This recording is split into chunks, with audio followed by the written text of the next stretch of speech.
네, 미국 연준의 대차 대조표 축소 시장에 미칠 영향 분석해 보겠습니다. 와이즈 경제연구소 차영주 소장 전화 연결돼 있습니다. 소장님 안녕하십니까? 예, 안녕하십니까. 차영주입니다. 저희가 오늘 본격적으로 얘기에 들어가기 전에 일단 예, 좀 개념을 모르시는 분들도 계실 것 같아서 예. 대차 대조표가 뭔가요, 소장님? 대체대표라는 게 이제 우리 자산과 부채를 이제 구분해 놓는 그러한 표다라고 이해를 하시면 될 것 같습니다. 그동안에 이제 워낙 경기 상황이 안 좋다 보니까 특히 이제 코로나로 세계 경기가 상당히 불황을 겪지 않았습니까? 네. 그러니까 이제 중앙은행이 돈을 풀어서 경기를 살리고자 노력을 했습니다. 대체대표 이전에 GDP라는 개념을 간단하게 설명을 드리면 GDP 같은 경우 개인과 기업과 정부의 이 삼위일체가 이루어지면서 GDP라는 거, 경제가 성장하는 것을 의미하는데 코로나로 인해서 기업과 개인들이 활동을 못했죠. 네. 그러다 보니까 이제 정부가 활동을 느리기 시작했습니다. 정부가 활동을 느린다라는 것은 시중에 돈을 푸는 건데 그 과정에서 돈을 푸는 과정에서 부채가 늘어나게 돼 있습니다.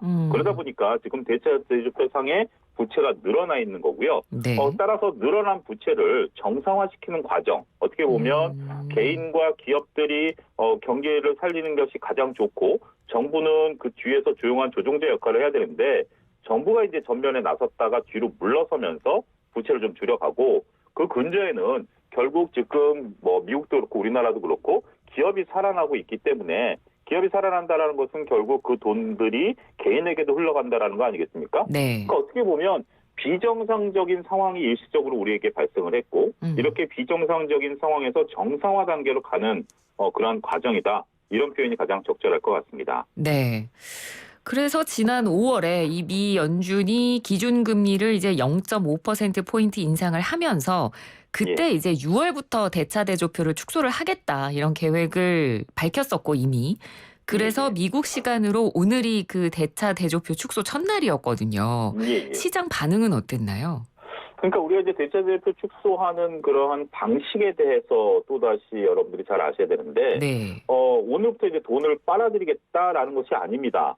어떻게 돼 있냐라면, 그러니까 돈을 빨아들인다라는 것은, 중앙은행이 보유하고 있는 채권을 민간은행들에게 팔고, 그러고 돈을 이제 민간은행으로부터 중앙은행이 가져간다. 이게 이제, 진공청소기라는 표현으로 돈을 빨아들이는 과정인데, 네. 그게 아니고, 현재 중앙은행들이 각종 채권들을 보유하고 있거든요.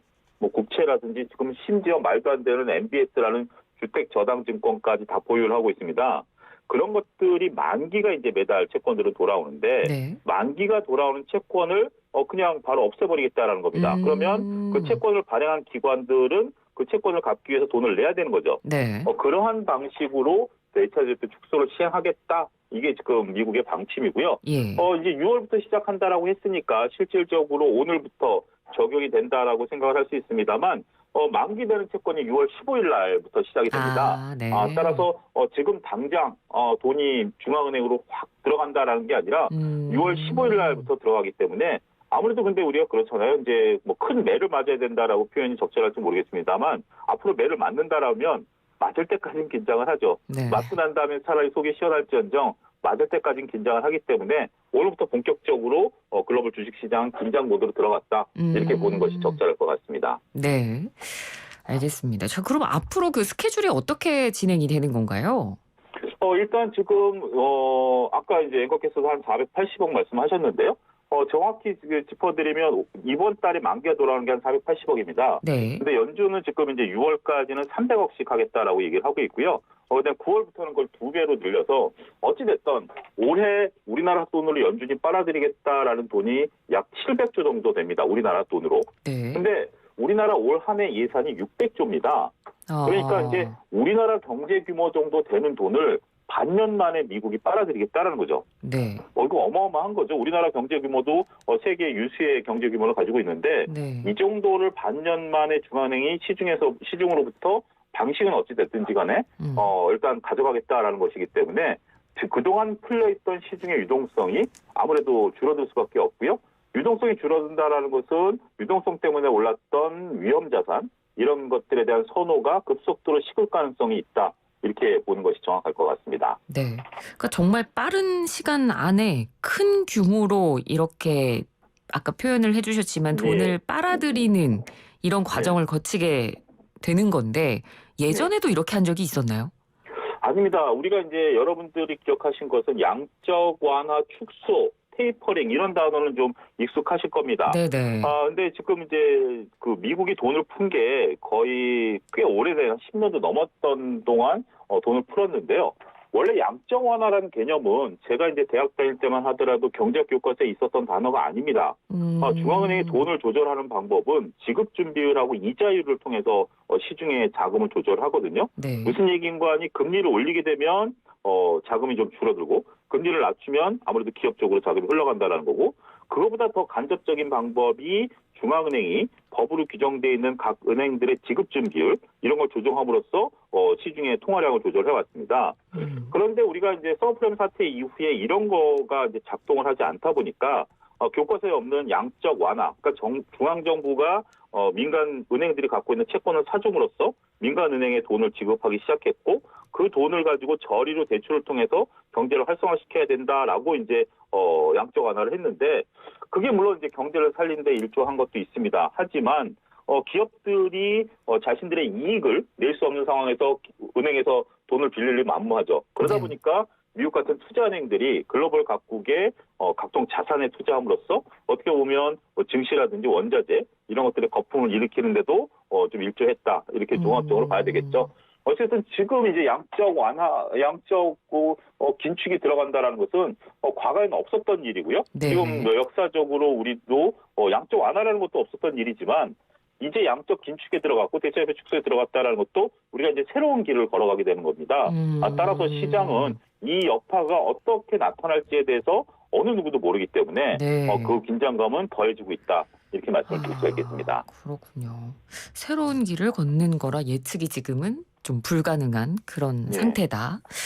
그러니까 정말 빅스텝에 이어서 양적 긴축까지 이렇게 역대급으로 큰 규모로 시행을 하겠다라는 거는 그만큼 현재 미국 내에서 인플레이션이 굉장히 심각하다라고 판단했기 때문이겠죠? 그렇습니다. 근데 이 인플레이션은 뭐 여러 가지 요소가 있습니다. 인플레이션이라는 것에 대해서 특히 이제 연준 입장에서 보면 연준은 주식시장을 보는 기관이 아닙니다. 네. 주식시장을 보는 것은 미국 행정부고요. 연준은 물가와 고용 두 가지만 딱 봅니다. 근데 지금 고용 같은 경우는 상당히 안정세를 취한 지가 꽤 오래되니까 이제 고용 얘기는 별로 안 나오죠. 우리가 이제 작년만 하더라도 실업수당 신청 건수를 매주 체크할 정도로 고용을 받습니다만 네. 지금 이제 고용 얘기하시는 분들은 별로 없는 것 같습니다. 주로 이제 고용보다는 인플레이션 얘기를 하고 있는데 인플레이션이 높다라는 것은 그만큼 경기가 활성화돼 있다라는 거죠.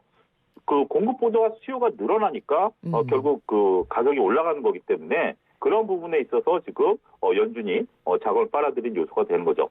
근데 인플레이션을 일으키는 요소 우리가 이제 우려하는 것 중에 하나가 경기가 활성화된다라는 측면에 대한 시각들이 조금씩 차이가 난다라는 겁니다. 네. 지금 정상적으로 공장이 잘 돌아가서 많은 사람들이 고용이 되고 그러다 보니까 각종 자재에 대한 수요가 늘어나서 모든 것들이 인플레이션이 나타난다? 어떻게 보면 이건 긍정적일 수가 있겠죠. 하지만 지금 인플레이션이라는 게 공급망에 대한 붕괴 이런 것들 때문에 올라가는 인플레이션이 상당할 수 있거든요. 네. 아시다시피 지금 지정학적 리스크로 인해서 유가가 $100 위에서 지금 놀고 있는 상황이고 그렇죠. 그다음에 뭐 밀이라든지 각종 자원들에 대해서 현재 지금 뭐 각 나라들이 저는 이렇게 시위를 한다라고 표현을 좀 하고 싶은데 시위를 하고 있는 상황이죠. 뭐 닭이라든지 뭐 펄프라든지 이런 걸 가지고 시위를 하고 있고 더군다나 기존의 미국과 중국과의 어떤 공급망 같은 경우 트럼프 대통령 이후에 단절되지 않았습니까? 관세 전쟁이 일어나면서 이런 어떤 그 경제 외적인 요소로 인해서 인플레이션이 발생이 했는데 연준 입장에서 보면은 딱딱한 그 지표만 보고 결정을 내리다 보니 그 지금 현재 인플레이션에 대한 것들에 대한 논쟁도 조금 활발한데 무작정 큐티를 실시하겠다라고 하니 한편에서는 좀 답답한 느낌도 지울 수 없습니다. 어찌됐든 경기가 활성화되어 있는 건 맞습니다. 그런데 지금 우리 같은 경우 삼성전자가 그 언론에 보도된 대로 인건비를 9% 올려줬거든요. 네. 결국 이렇게까지 인건비가 올라간다라는 것은 그만큼 경기가 활성화되어 있고 그런 것을 반증하고 특히 미국 같은 경우 주택 가격이 지금 굉장히 많이 올라가 있는 상황이기 때문에 이런 부분들 때문에 지금 미국이 QT를 한다. 그러니까 뭐 여러 가지 면을 경제를 종합적으로 살펴봐야 되지만 하나는 원자재에 대한 트리거, 또 한 가지는 실질적으로 경기가 살아나고 있는 거, 이 두 가지가 겹치면서 지금 인플레이션에 대한 얘기들이 많아지고 있다. 이렇게 설명드릴 수가 있겠습니다. 네. 그렇기 때문에 이렇게 긴축을 하는 것 자체가 너무 속도감이 있어서 혹시나 지금 약간 경기가 활성화되고 있는 분위기에 약간 찬물을 끼얹는 거 아닌가, 다시 경기 침체에 빠지지 않는가, 이런 약간 우려도 좀 나오고 있거든요. 이 부분은 어떻게 보십니까? 그렇습니다. 뭐 그 부분을 지금 뭐 항상 모든 것들은 그 양면성이 있기 때문에 그런 것들에 대한 것들을 우리가 봐야 되겠죠. 근데 이제 벤 버냉키라는 분이 과거에 이제 연준 의장이셨죠. 우리나라에 번역된 책 제목이 뭐냐면 샤워실의 바보들이라는 책을 쓰셨습니다. 네. 이게 무슨 얘기인 거 아니? 우리가 이제 샤워실에 들어가서 이제 딱 적정 온도를 맞추기 위해서는 뜨거운 물과 찬물을 왔다 갔다 하지 않습니까? 네. 그렇게 하면서 적정 온도를 차지하는 건데 결국 연준의 목표는 그 적정 온도를 찾는 거죠. 그 인플레이션을 훼손하지 않고 경기를 훼손하지 않는 상태에서 적정 수준의 금리를 찾는 건데 그렇게 찾는 과정에 있어서 뜨거운 물이 나왔다, 차가운 물이 나왔다 해야 된다는 거죠. 지금 근데 경기가 올라가고 있는데 만약에 여기서 빅스텝이라든지 퀴치를 조금 느슨하게 하게 된다라면 오히려 인플레이션이 안 잡힐 수도 있습니다. 연준 입장에서 본다라면 잡을 때는 확 잡았다가 또 풀어줬다가 지금 연준에서 얘기가 나오는 게 7월이나 9월 이후부터는 금리 인상을 한 차례 멈출 가능성도 언급을 하면서 네. 시장에 니네가 그렇게 긴장을 하면 우리가 좀 쉬었다 갈게 이런 지금 메시지도 한편으로 보내고 있는 거거든요. 그렇기 때문에 지금 이걸 가지고 과하다 아니다라는 것을 얘기하기에는 조금 어폐가 있고요. 연준도 지금 뭐 시간과 그리고 만약 이런 것으로 인해서 주식시장이라든지 아무리 뭐 주식시장을 안 본다 하더라도 견눈질이라도 하겠죠. 그런 부분들하고 경기의 어떤 상황들. 그다음에 또 지정성 리스크가 갑자기 또 끝나면 또 인플레이션이 또 완화될 수도 있기 때문에 네. 그런 부분들에 맞춰서 결국 연준이 조심스러운 행보를 잘 하지 않을까. 아주 우리가 어떤 우려보다는 기대를 해야 되지 않을까 좀 말씀드리고 싶습니다. 네. 그러면 구체적으로 우리나라에 미칠 영향은 어떻게 보면 될까요? 우리나라 입장에서 본다라면 외국인들의 자금 유출 이게 가장 현재로서는 걱정이 된다라고 말씀을 드릴 수가 있겠습니다. 네네. 앞서 언급드렸다시피 미국 투자은행들이 돈이 넘치다 보니까 이런 것들이 신흥국 투자로 많이 들어왔거든요. 네. 그러다 보니까 이제 우리나라 뭐 주식시장이라든지 뭐 자산시장이라든지 이런 것들이 올라왔다라는 거 인정을 해야 됩니다. 그런데 지금 만약에 미국에서 이렇게 돈을 빨아들이게 된다라면 이렇게 생각해 보시죠. 여러분들이 글로벌 어떤 펀드 매니저라면 미국도 투자하고 우리나라도 투자하고 유럽도 투자할 수 있는 글로벌 펀드 매니저라면 미국에서 돈을 빨아들인다 그리고 금리를 올린다 라고 한다면 달러가 강세로 변하겠죠. 네. 아무래도 금리가 올라가는 거에 따른 달러 강세, 그다음에 외국 돈을 달러로 환전해서 중앙은행에 갖다 줘야 되니까 수요에 따른 또 달러 강세 이런 것들이 이루어지게 된다라면 결국 달러 쪽으로 자산이 몰릴 수밖에 없겠죠. 그렇죠. 그러면 그 자산은 신흥국에서 뺄 수밖에 없고 더군다나 지금 미국이 빠르게 금리를 인상하고 있기 때문에 미국에서 3% 이자를 주고 우리나라에서 3% 이자를 준다라면 당연히 글로벌 투자자들은 미국 쪽에 투자를 하겠죠. 네. 그래서 이제 우리나라가 지금 급박하게 우리나라 가계부채와 상관없이 금리를 빅스텝을 걷겠다라고 지금 얘기가 나오는 게 그 이유거든요. 그러니까 지금 우리는 어떻게 보면 사면초가입니다.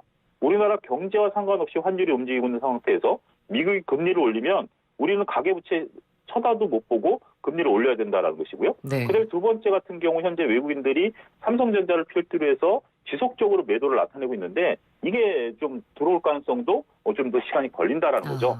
따라서 지금 자산 시장이라든지 아니면 여러 가지 시장들에 대해서 우리나라는 어떻게 하면 외국인들이 안 빠져나가겠느냐 여기에 이제 골머리를 알아야 되니까 한쪽으로만 신경 쓴다라면 우리나라 경제에 대한 어떤 것들을 솔직히 신경 쓰기 어렵죠. 그렇기 때문에 우리의 입지는 더욱더 줄어들 가능성밖에 없다. 이렇게 봐야 될 것 같습니다. 네, 알겠습니다. 오늘 말씀 잘 들었습니다. 고맙습니다. 예, 감사합니다. 네, 지금까지 와이즈경제연구소 차영주 소장이었습니다.